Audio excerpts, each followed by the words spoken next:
Disease के बारे में, है ना। हम लोग जो है नॉन कम्युनिकेबल डिजीज़ जो है समझ चुके थे। और नॉन कम्युनिकेबल डिजीज़ होता क्या है, वो बीमारी जो एक व्यक्ति से दूसरे व्यक्ति तक ना फैले, ठीक है ना। और यहाँ पे फिगर में भी यहाँ पे आप देख सकते हैं, ये जो है दिखाया गया है, ठीक है ना। ये देखिए, ये जो है ना, इस जो है इंसान को क्या है, एलर्जी है।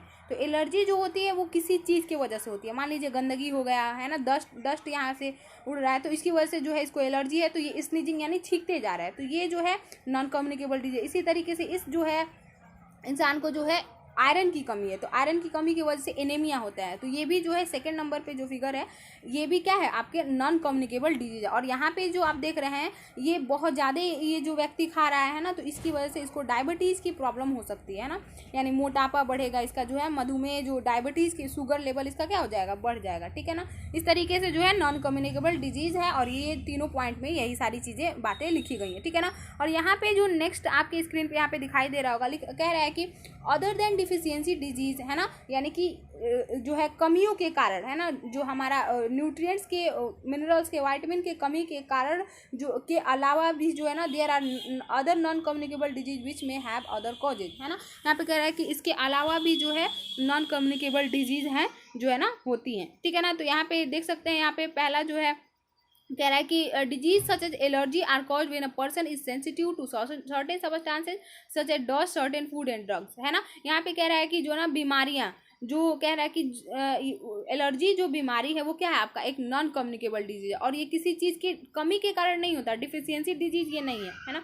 ये जो होता है ना, ये किसी, मान लीजिए एक नॉर्मल पर्सन को, उसको जो है डस्ट से, धूल से एलर्जी है, मान लीजिए किसी खाने से एलर्जी है ना, आपका एंड ड्रग से एलर्जी है, तो इसकी वजह से है जो ये एलर्जी जो भी डिजीज है वो होता है, ठीक है ना। नेक्स्ट यहाँ पे आप देख सकते हैं जो नॉन कम्युनिकेबल डिजीज है, यहाँ पे disease such as obesity and heart condition are caused by the excess intake of fatty food, fries, ice creams and junk food, है ना। यहाँ पे कह रहा है कि ओबेसिटी की बीमारी, है ना, मोटापा बढ़ जाना, है ना, हार्ट कंडीशन जिसमें आ जाता है, हार्ट जो है प्रॉपर वे में वर्क नहीं करता है, ये जो एक्सेस इनटेक आप जो हम लोग फैटी सबस्टांस जो खाते हैं, फैटी भोजन खाते हैं, जैसे कि आपका मान लीजिए तेल वाला जो है जो सामान हो गया, आपका आइसक्रीम हो गया, जंक फूड हो गया, तो इसके खाने से जो है आपकी ओबेसिटी की दिक्कत जो है, जो भी हार्ट कंडीशन जो भी ये सारी जो है बीमारियाँ फैलती हैं, ये नॉन कम्युनिकेबल डिजीज है। नेक्स्ट यहाँ पे हम लोग बात करेंगे, सम हार्ट कंडीशन में आल्सो भी present at birth or may be passed on from the parents, है ना। कह रहा है कि कुछ जो हार्ट कंडीशन है वो बर्थ के मतलब जैसे ही जन्म होता है किसी इंसान का, तो उसी वक्त हो जाता है, या फिर जो है मान लीजिए उसके पेरेंट, मदर या फादर में अगर कोई प्रॉब्लम है हार्ट की, तो भी वो जो है पास हो सकता है। नेक्स्ट यहाँ पे हम लोग बात करेंगे, और ये भी क्या है, आपका नॉन कम्युनिकेबल डिजीज, ये एक व्यक्ति से दूसरे व्यक्ति तक नहीं फैलता, ठीक है ना। नेक्स्ट यहाँ पे आप देख रहे होंगे, disease such as diabetes and arthritis may be caused when a part of the body fails to function properly, है ना। यहाँ पे डायबिटीज की जो हम बात कर रहे हैं, और यहाँ पे आर्थरिस्ट यानी ये जो है गठिया की बीमारी, जोड़ों में दर्द होने लगता है, तो ये भी जो है आपका नॉन कम्युनिकेबल डिजीज है, ठीक है ना। ये भी एक व्यक्ति से दूसरे व्यक्ति तक नहीं फैलता, और इसमें होता क्या है, कोई भी आपकी जो है आपके बॉडी का जो अंग है वो क्या होने लगता है, काम जो है फंक्शन वो सही से नहीं करता है, और करने पे दर्द होता है, ठीक है ना। तो ये जो बीमारी है, ये सभी के सभी क्या है, आपके नॉन कम्युनिकेबल डिजीज है, ठीक है। हाँ, तो डियर स्टूडेंट, अब हम लोग पढ़ेंगे किसके बारे में, तो आपका कम्युनिकेबल डिजीज, है ना, यानी कि जो है फैलने वाली बीमारी, ठीक है ना। तो यहाँ पे देखिए कह रहा है कि communicable disease are those that can spread from one person to another, है ना। कम्युनिकेबल डिजीज का यहाँ पे डिफिनेशन है, कह रहा है कि कम्युनिकेबल बीमारियाँ वो होती हैं जो क्या हो, एक व्यक्ति से दूसरे व्यक्ति तक फैले, ठीक। उसके बाद से यहाँ पे communicable diseases are generally caused by germs, है ना। कम्युनिकेबल डिजीज किससे होती है मुख्यतः, तो आपके जर्म से होती है, ठीक है। Germs are disease causing microbes such as bacteria, virus, fungi and protozoa, है ना। यहाँ पे कह रहा है कि जर्म्स जो है क्या होता है, तो ये डिजीज कॉजिंग माइक्रोब्स होते हैं, जैसे कि आपका बैक्टीरिया हो गया, वायरस हो गया, फंगी, प्रोटोजोआ, है ना। ये सभी के सभी जो है जर्म्स आपकी क्या फैलाती है, कम्युनिकेबल डिजीज को फैलाने का काम करते हैं, ठीक है ना। These germs can spread in the following veg, और ये जो जर्म्स है इन तरीकों से जो है फैलते हैं। यहाँ पे आप देख सकते हैं, कह रहे हैं कि through direct contact with an infected person, है ना। यदि हम लोग जो है मान लीजिए किसी इंसान को किसी जर्म्स की वजह से उसको कम्युनिकेबल डिजीज हो गया, ठीक, अगर हम उस इंसान के कॉन्टैक्ट में आते हैं तो क्या होगा, आपके अंदर भी वो डिजीज आने के चांसेस बढ़ जाते हैं, ठीक है ना। तो यहाँ पे देख सकते हैं, कह रहे हैं कि when an infected person cough or sneeze the germs causing the disease are release into the air and can infect a healthy person, ठीक है ना। यहाँ पे कह रहा है कि मान लीजिए कोई इन्फेक्टेड पर्सन वो खांस रहा है या फिर मान लीजिए उसको जो है छींक रहा है, खांस रहा है, ठीक है ना, तो वो वहाँ पे क्या होगा, तो जो भी उसके अंदर जो जर्म्स है वो बाहर आ जाएंगे, हवा में आ जाएंगे। तो ठीक है, तो वो जो भी हम लोग हवा इनहेल करेंगे अपने नोज के थ्रू, तो वो हमारी जो भी हेल्दी पर्सन है उसके अंदर आ जाएगा, तो इसकी वजह से वो बीमारी फैल जाएगा, ठीक है ना। Germs can also be transferred by sharing the infected personal belonging such as clothes utensils, है ना। और यहाँ पे कह रहा है कि जर्म्स इसके जो है इसके अलावा अगर मान लीजिए हम लोग जो इन्फेक्टेड पर्सन का टॉवेल, उसका कंघी या फिर कोई भी उसका बर्तन जो ग्लास है उसका इस्तेमाल करें, तो हम लोग को है जो है वो बीमारी हो सकती है, ठीक है ना। और उसके बाद से नेक्स्ट यहाँ पे कह रहा है कि disease such as common cold, measles and tuberculosis spread through direct contact, है ना। यहाँ पे कह रहा है कि जो बीमारियां हैं जैसे कॉमन कोल्ड हो गया, फ्लुएंजा हो गया, टीबी हो गया, ये सभी के सभी जो है कैसे फैलते हैं, तो ये डायरेक्ट कॉन्टेक्ट से ही फैलते हैं, ठीक है ना। और आपका यहाँ पे कोविड-19 जो बीमारी है, जो कोरोना वायरस की वजह से हो रहा है, तो वो भी जो है कहीं ना कहीं इन्हीं सारी चीज़ों की वजह से क्या हो रहा है, फैल रहा है। नेक्स्ट हम लोग बात करेंगे यहाँ पे ये स्प्रेड होने के जो सेकंड वेज है, यहाँ पे देख सकते हैं आप लोग, कह रहे हैं कि through dirty food and water, है ना, जो गंदा भोजन है और पानी है, इसके वजह से भी जो है आपके जर्म्स क्या होते हैं, स्प्रेड होते हैं और बीमारी कम्युनिकेबल डिजीज स्प्रेड होती है, ठीक है ना। तो यहाँ पे दिखाई दे रहा हो, कह रहे हैं कि uncovered food and water attract flies, है ना। मान लीजिए कोई पानी है या फिर कोई भी भोजन है, वो क्या करेगा, जो है बिना ढका हुआ है, उसको ढका नहीं गया, तो वो मक्खियों को अट्रैक्ट करेगा, उसकी तरफ मक्खी आएंगी, ठीक है ना। और उसके बाद से क्या होगा, flies carry germs on their bodies and pass them onto the uncovered food and water when they sit on them। और क्या होगा, वो मक्खी जब उस भोजन पे बैठेगी तो क्या होगा, उसके अंदर जो बॉडी है, बॉडी में जर्म्स है जो, वो क्या होगा, उस भोजन पे आके जो है ट्रांसफर हो जाएगा, ठीक है ना। Having food and water containing these germs can cause disease such as typhoid and cholera, है ना।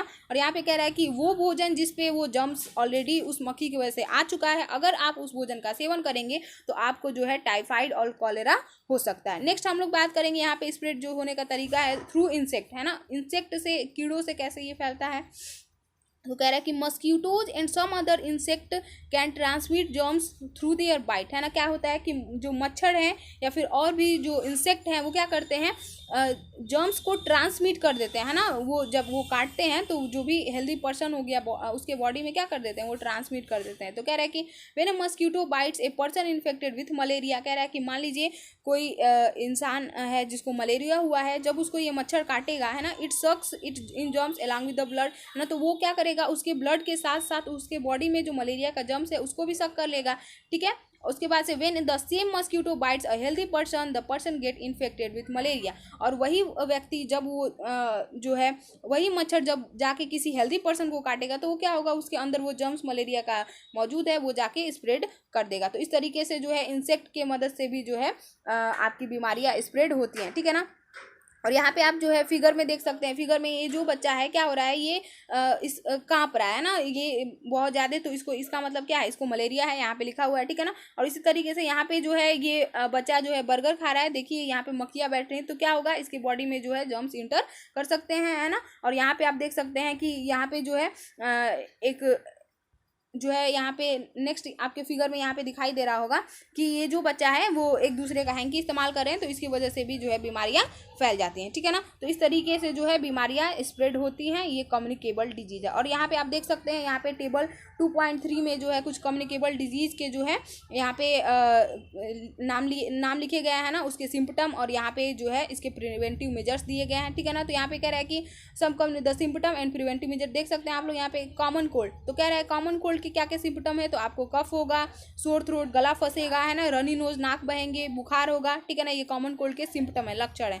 उसके बाद से कह रहा है कि इसको कैसे प्रिवेंट किया जा सकता है, washing hand regularly and keeping away from the infected person. इसके लिए करना क्या है, हमें रेगुलर जो है हमेशा लगातार जो है हाथ को धोना है और जो है उस इन्फेक्टेड पर्सन से क्या कर रहना, दूर रहना है। निमोनिया की बात करें हम लोग, तो निमोनिया के सिम्टम है, इसमें भी कफ होगा, आपको बुखार होगा, है ना, कपकपी होगी एंड शॉर्टनेस ऑफ ब्रीथ, है ना, और सांस लेने में भी जो है दिक्कत होगी, है ना।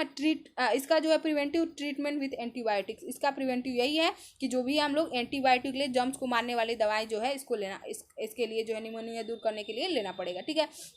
आगे यहाँ पे ट्यूबरकुलोसिस यानी कि टीबी, है ना, टीबी का जो है फुल फॉर्म क्या होता है, ट्यूबरकुलोसिस, ठीक है ना। इसके सिम्टम है फीवर होगा, आपको चिल्स होगी, night sweats, loss of appetite, weight loss, weakness, continued cough, chest pain, है ना, ये सारी जो है क्या है सिम्पटम है ट्यूबरक्लोसिस के। बुखार होगा आपको जो है ना, रात को पसीना होगा, कपकपी होगी, जो है बहुत ज़्यादा वेट जो है आपका लॉस हो जाएगा, बीमारी होगा, कंटिन्यूड कफ जो है लगातार होंगे, और सीने में दर्द होगा। और इसका भी इलाज है कि आप जो है इसको एंटीबायोटिक जो है क्या करें, एंटीबायोटिक लेते रहे, है ना। इसका यही इलाज है कि जो है एंटीबायोटिक जो है जर्म्स को मारने वाली जो दवा है वो ले, तो जो है आपका ये जो है टीबी सही हो जाएगा। नेक्स्ट यहाँ पे जो है आपका टॉपिक है, देख सकते हैं, कह रहे हैं कि प्रिवेंटिंग कम्युनिकेबल डिजीज, है ना, कैसे जो है कम्युनिकेबल डिजीज जो है उनको रोका जाए, है ना, संचारी बीमारियां हैं, जो फैलने वाली बीमारियां, उसका रोकथाम कैसे किया जाए। तो यहाँ पे सबसे अच्छा जो इसका जो है कम्युनिकेबल डिजीज को जो है रोकने की जो है तरीका है वो है हाइजीन, यानी कि साफ सफाई, है ना।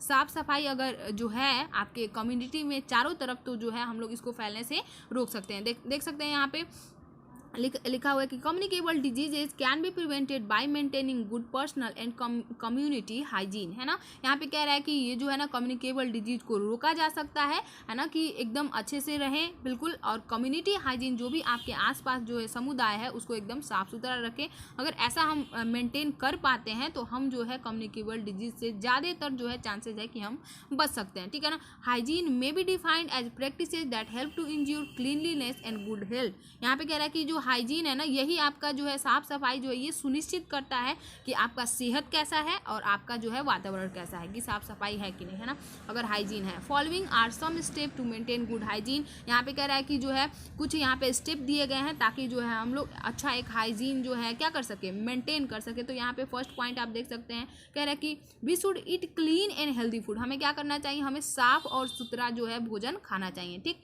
उसके बाद से we should not eat uncovered food from road side vendors. और हमें जो है कभी भी जो बिना ढके हुए फूड मिलते हैं रोड साइड में, चाउमीन हो गया, फुल्की हो गया, ये सब जो है नहीं खाना चाहिए, ठीक है ना, नहीं खाना चाहिए वो। नेक्स्ट यहाँ पे कह रहा है कि we should wash our hand regularly. हमें जो है लगातार हमेशा जो है अपने हाथों को धोना है, अपने दांत को जो है brush our teeth twice a day. दिन में जो है कम से कम 2 बार जो है हमें अपने दांतों को ब्रश करना चाहिए। एंड बाथ डेली, और रोज जो है नहाना चाहिए, ठीक है ना। We should always eat food from clean utensils and with clean hands. यहाँ पे कह रहा है कि हमें भोजन कहाँ से करना चाहिए, तो साफ सुथरे बर्तन में, और बिल्कुल अपने हाथों को साफ सुथरे से धो के ही जो है आपको भोजन करना चाहिए। नेक्स्ट यहाँ पे पॉइंट है जो कह रहा है कि we should not drink unclean water. हमें जो है गंदा पानी नहीं पीना चाहिए।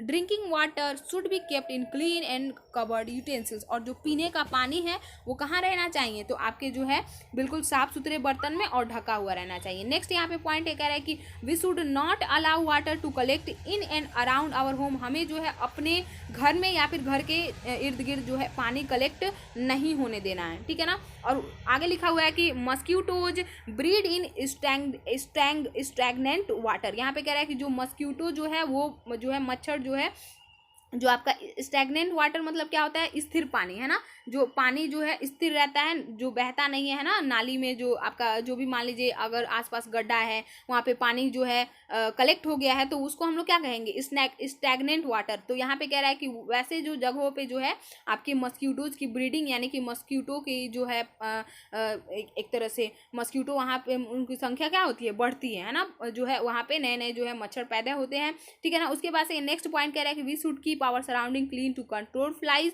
यहाँ पे कह रहा है कि हमें जो है क्या करना चाहिए, अपने चारों तरफ जो है साफ सुथरा रखना चाहिए, ताकि जो है मक्खियाँ जो इधर उधर उड़ती हैं उनको कंट्रोल जो है एक तरह से वो खत्म रहे, है ना, वो रहे ही ना, ठीक है ना। We should throw garbage in dustbin. हमें कभी भी जो है कूड़ा करकट वो कहाँ डालना चाहिए, तो कूड़ेदान में डालना चाहिए। We should not allow garbage to collect in dumps, है ना। हमें जो है कह रहा है कि यहाँ पे जो है we should not allow to collect in dumps, है ना। यहाँ पे कह रहा है कि जो है हमें कभी भी कूड़े करकट को, मान लीजिए कूड़ा डालने का जो ढेर लगा हुआ है वहाँ पे जो है कलेक्ट ज़्यादा नहीं करना चाहिए, ज़्यादा का एकदम करना ही नहीं चाहिए। हमें कहाँ डालना चाहिए, कूड़ा जो है आपके कूड़ेदान में ही डालना चाहिए, ठीक है। We should stay away from infected people as much as possible. और यहाँ पे कह रहा है कि और हमें जितना से जितना हो सके क्या करना चाहिए, जो भी आपका इन्फेक्टेड पर्सन है उसे क्या करना चाहिए, तो दूर रहना चाहिए। इस तरीके से जो है ये आपका पेज खत्म होता है। नेक्स्ट यहाँ पे जो है ये जो आपके चैप्टर का लास्ट पेज है, यहाँ पे देख सकते हैं थोड़ा सा, यहाँ पे कह रही है some communicable diseases can also be prevented by vaccination. और बहुत सी ऐसी जो बीमारियां हैं कम्युनिकेबल डिजीज है उनको क्या किया जा सकता है, वैक्सीनेशन से जो है उसको जो है प्रिवेंट किया जा सकता है, उस पर रोकथाम की जा सकती है। वैक्सीनेशन क्या है, तो vaccination is the use of special substance called vaccine to prevent specific diseases. यहाँ पे कह रहा है कि जो वैक्सीनेशन है ये टीकाकरण, ये इंजेक्शन लगता है ना, बड़ा बड़ा जो है इंजेक्शन होता है इसका, ये जो कह रहा है कि ये एक स्पेशल सब्सटेंस है, ठीक है ना, वैक्सीन जिसे कहा जाता है, जो मुख्य मुख्य मुख्य जो बीमारियां हैं उनको रोकने के लिए, यानी कि अलग अलग जो आपके कम्युनिकेबल डिजीज हैं उनके अलग अलग जो है वैक्सीन होते हैं। Vaccine help to build up resistance in the body, है ना। वैक्सीन क्या करता है, तो आपके जो है आपकी बॉडी में एक तरह से प्रतिरोधक क्षमता को उजागर करता है, जो आपके जो भी बीमारियां होने वाली है उससे आपको बचाने का काम करती है। Most vaccine are given to children when they are very young. और यहाँ पे कह रहे हैं ज़्यादातर जो वैक्सीन बनाए गए हैं वो क्या होता है, वो छोटे बच्चों को ही लगाया जाता है, ताकि वो जो है जैसे ही पैदा उनको वैक्सीन लग जाए, उनकी बॉडी में प्रतिरोधक क्षमता आ जाए और वो उस बीमारी से बच सके। अभी हाल फिलहाल में जो है बहुत से जो है देश के लोग, इंडिया के हर जगह के, जापान, इजराइल, बहुत से देश के जो है वो कोविड-19 का जो बीमारी है उसका भी इंजेक्शन जो है वैक्सीन बनाने में लगे हुए हैं, ठीक है ना। तो इस तरीके से जो है वैक्सीन बहुत ही इंपॉर्टेंट है ना, यानी कि इससे हम लोग जो है बहुत सी ऐसी खतरनाक बीमारियां हैं जिससे बचा जा सकता है, ठीक है ना। तो इस तरीके से जो है ये आपका चैप्टर खत्म होता है, ठीक है।